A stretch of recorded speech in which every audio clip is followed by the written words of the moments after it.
For 42 years, the United States Treasury concealed how much of America's debt Saudi Arabia owned. Not lost it, not forgot to file it. Concealed it in writing by agreement across 12 consecutive presidential administrations, beginning in June of 1974. Every other country's treasury holdings were disclosed publicly every month. Japan, Germany, France, the United Kingdom, their numbers appeared in government tables anyone could read.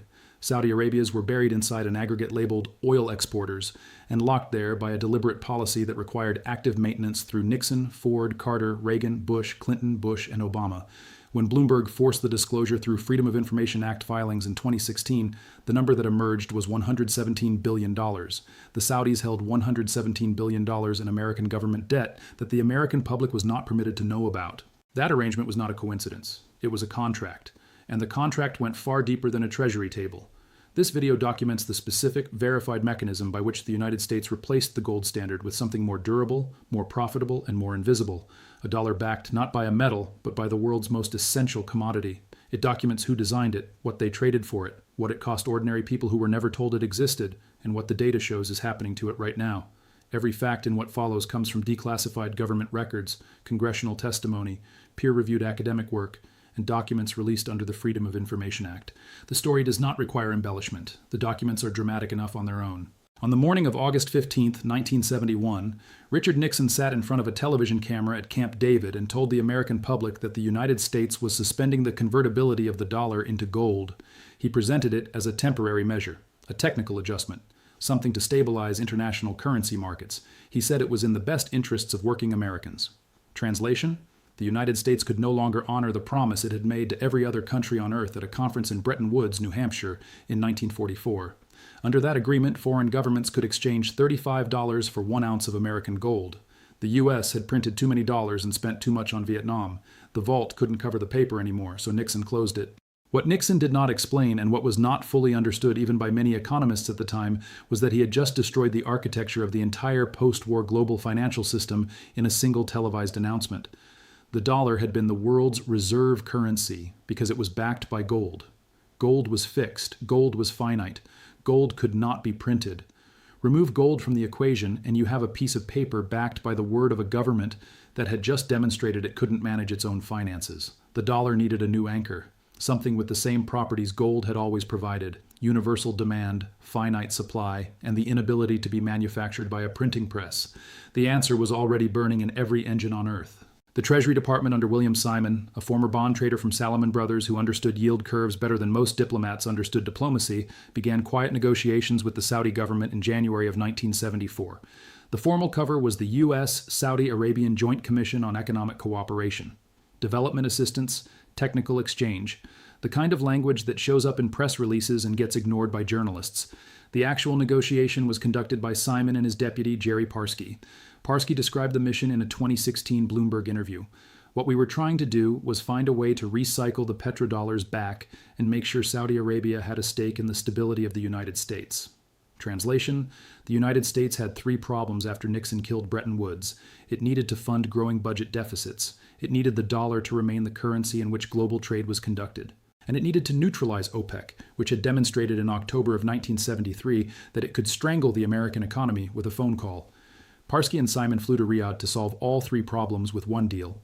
The deal was formally signed on July 8, 1974. What it contained, what the public documents did not say, was only confirmed decades later. To understand how the petrodollar system worked mechanically, you need to understand the position Saudi Arabia was in at the end of 1973.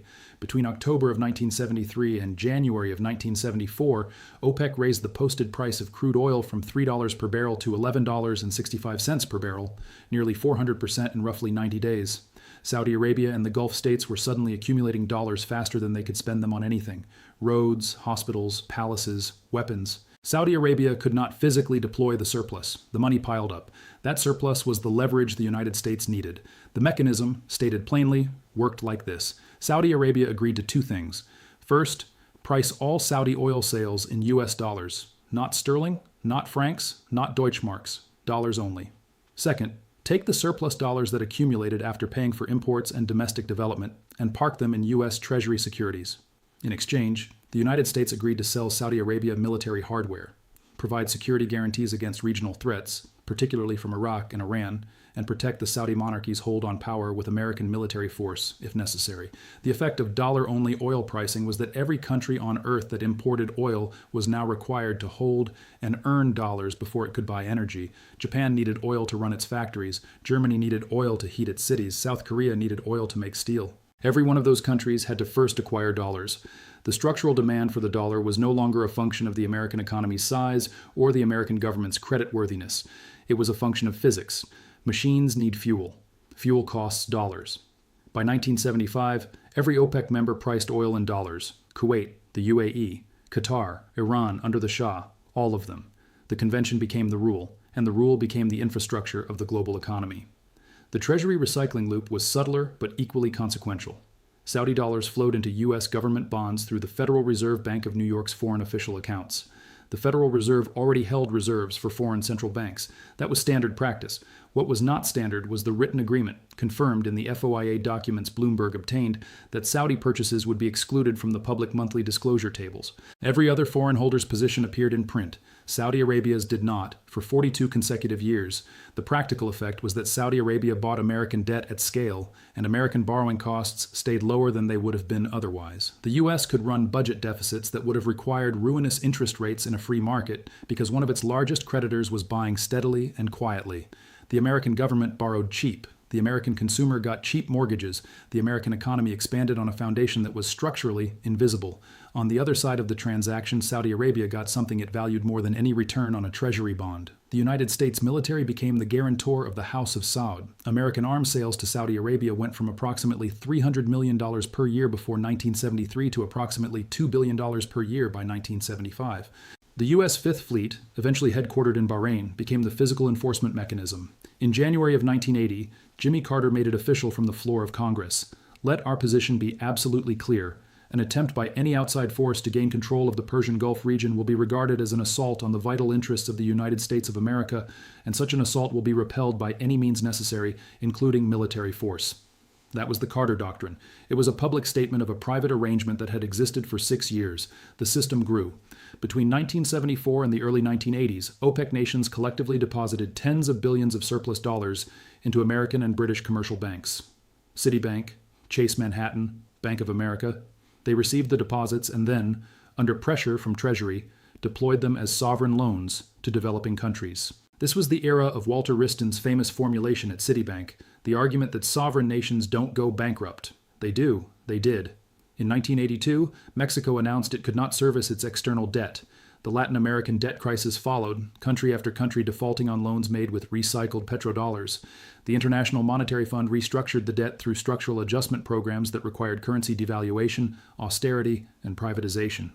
The programs protected American creditor banks. The populations of debtor nations paid the cost in lost decades of economic growth. The mechanism that created this cycle, petrodollar deposits recycled into sovereign loans, was the same mechanism designed in Riyadh in 1974. On the domestic side, the petrodollar system had created a problem it was also tasked with solving. The flood of dollars back into the U.S. financial system was inflationary. Oil revenues recycled into Treasury bonds suppressed yields and expanded the money supply.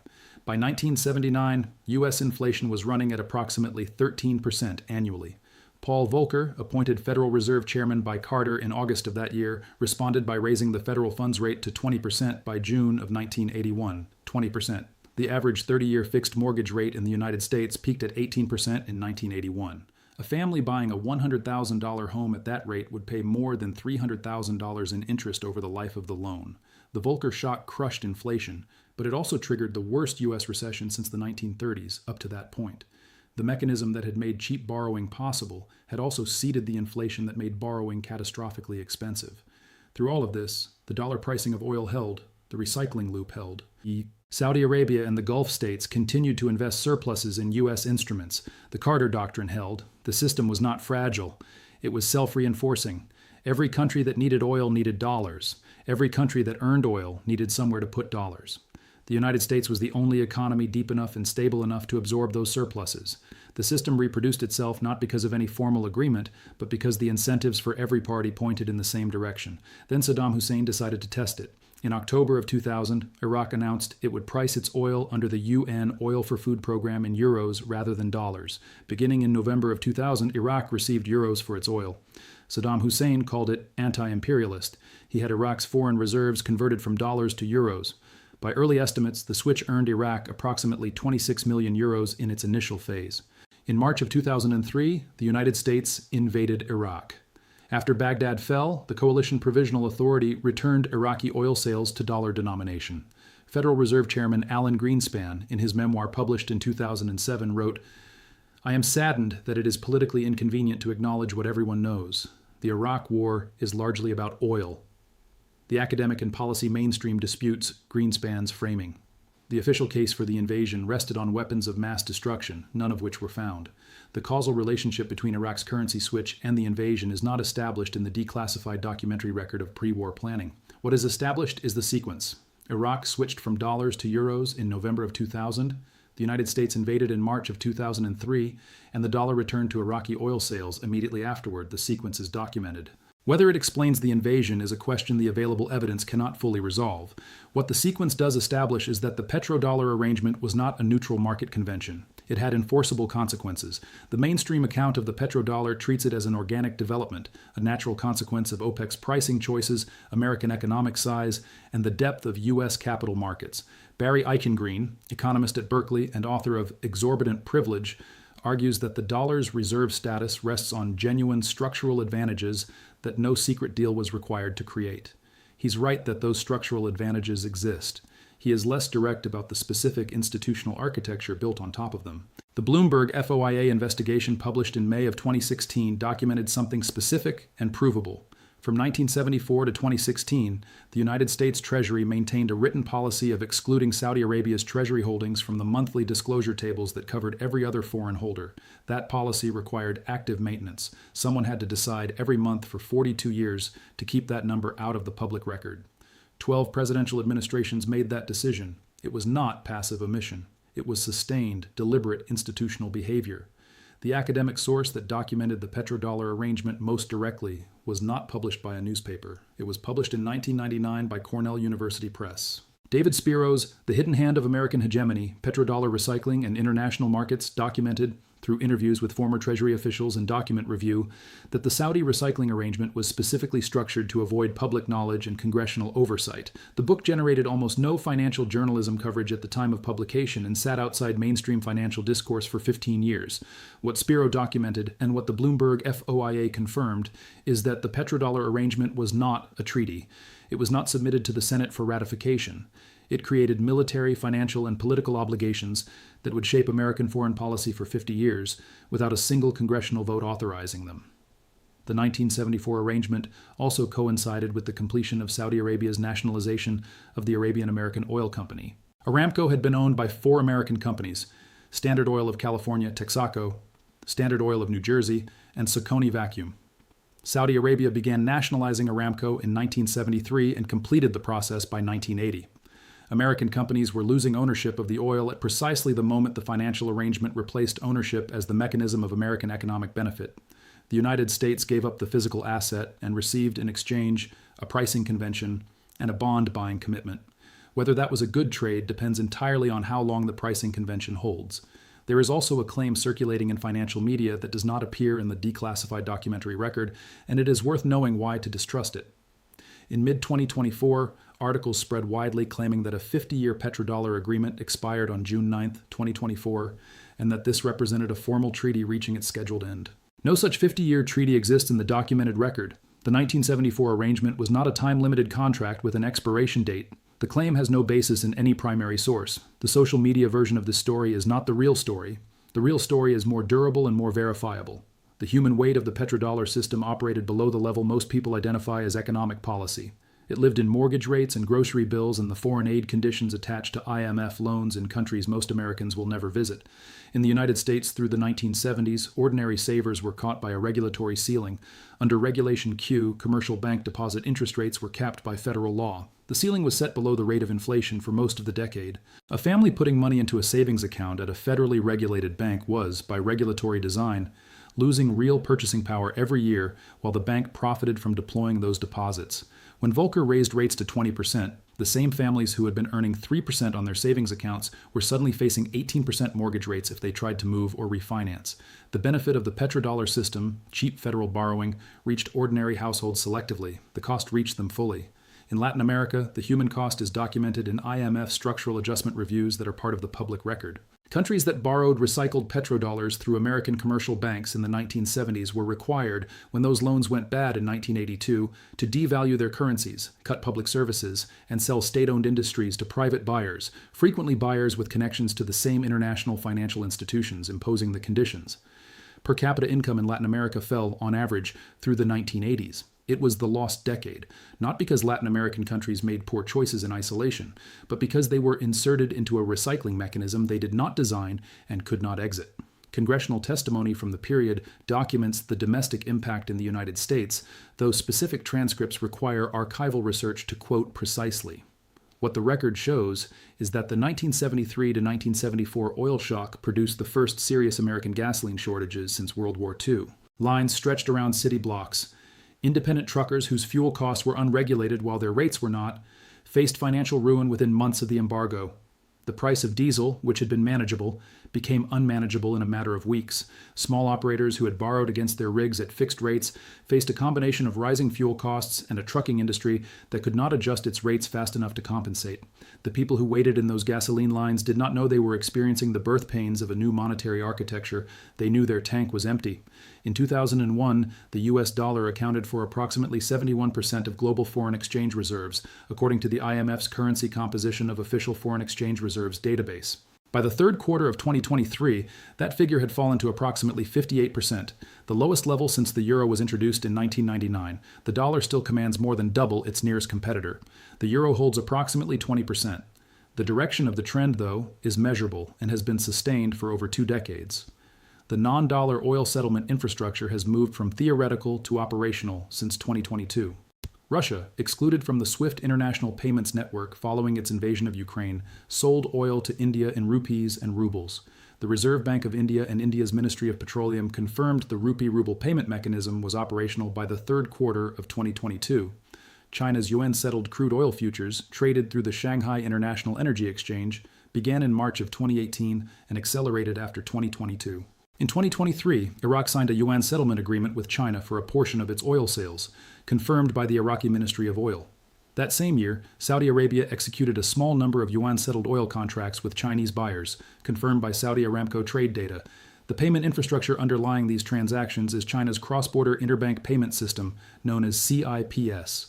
In 2023, CIPS processed over 100 trillion yuan in transactions, approximately 14 trillion US dollars at prevailing exchange rates. In 2015, the figure was negligible. The infrastructure to conduct global energy trade outside the dollar system did not exist at scale a decade ago. It exists now. The United States' own position in the global energy market has shifted as well. U.S. domestic oil production reached approximately 13 million barrels per day in 2023, making the United States the world's largest oil producer for the 6th consecutive year, according to the Energy Information Administration's Short-Term Energy Outlook.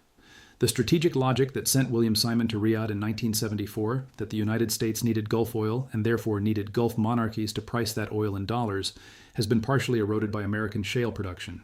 The United States is now a net oil exporter. The Carter Doctrine was written to protect a dependency that no longer fully exists. Saudi Arabia held approximately $135 billion in US Treasury securities as of January 2024, according to Treasury International Capital Data. That figure peaked at approximately $180 billion around 2020 and has since declined. Japan holds approximately $1,148 billion. China holds approximately $797 billion. The recycling loop still functions, but the primary counterparties have shifted from Gulf oil exporters to Asian manufacturing exporters, and even China's holdings have declined from their peak of approximately $1,300 billion in 2013. In August of 2023, Saudi Arabia was invited to join BRICS, the bloc comprising Brazil, Russia, India, China, and South Africa. The invitation was accepted at the Johannesburg summit. Saudi Arabia's formal membership status as of 2025 has been subject to reported delays, but Saudi Arabia's participation in BRICS forums represents a documented institutional alignment with a bloc that has explicitly called for expanding the use of local currencies in trade settlement. That is not a prediction about what Saudi Arabia will do. It is a description of what Saudi Arabia has done. The UAE withdrew from OPEC Plus production cut agreements in 2024, citing disagreement over production quotas. Abu Dhabi National Oil Company issued yuan-denominated bonds. The documented institutional behavior of Gulf states in 2025 is different from what it was in 2014. The historical record of what protected and what destroyed purchasing power during the 1970s is specific and quantifiable. Gold opened the decade at approximately $35 per ounce, the old official Bretton Woods price, and reached approximately $850 per ounce in January of 1980. That is a 24-fold increase in nominal terms over roughly a decade, measured against the London Bullion Market Association's historical price data. Even accounting for the significant inflation of that period, the real gain was substantial. The purchasing power of gold increased materially, while the purchasing power of the dollar declined. U.S. equities tell a different story. The Dow Jones Industrial Average stood at approximately 1,000 points in January of 1966 and at approximately 800 points in August of 1982, 16 years. The index was lower in nominal terms than where it had started, which means in real, inflation-adjusted terms, American equity investors lost the majority of their purchasing power over that 16-year period. Long-duration U.S. Treasury bonds performed even worse. With inflation running from approximately 4% in the early 70s to approximately 14% by 1980, existing long-term bonds were worth dramatically less in real terms than their face value. A 10-year Treasury purchased in 1970 at 5% yield was being inflated away at more than twice its coupon rate. The 1970s were the worst decade for bonds in 20th century American financial history. Cash and savings accounts was legally prevented from keeping pace with inflation under Regulation Q. The regulatory ceiling meant that ordinary American savers were guaranteed a real loss every year they kept money in a federally regulated bank. Wealthy individuals and institutions documented to have protected purchasing power during this period used several approaches. Swiss francs and German marks were the primary foreign currency hedges for European wealth preservation. Real assets, oil equities, farmland, commodity-producing businesses preserved value roughly in line with inflation. Saudi Arabia, despite directing surpluses into U.S. treasuries as required by the Petrodollar arrangement, maintained official gold reserves that the deal permitted it to hold. Saudi Arabia's gold reserves as of the fourth quarter of 2023 stood at approximately 323 metric tons, valued at approximately $23 billion, according to the World Gold Council's quarterly demand data. The World Gold Council's data for 2023 shows that central banks globally purchased approximately 1,037 metric tons of gold, the second highest annual total on record. That behavior is documented. It is not a prediction. Central banks, the institutions that manage national reserves for a living, added gold at near record pace in 2023. The arrangement that William Simon and Gerry Parsky carried to Riyadh in June of 1974 was not a secret in the sense that it was hidden from all scrutiny. It was secret in a more specific and more durable sense. It was structured deliberately to bypass the mechanisms that exist to prevent this kind of arrangement from being made without public accountability. No treaty, no Senate ratification, no public disclosure of Saudi Treasury holdings, no congressional authorization for the military guarantees that backed the financial deal.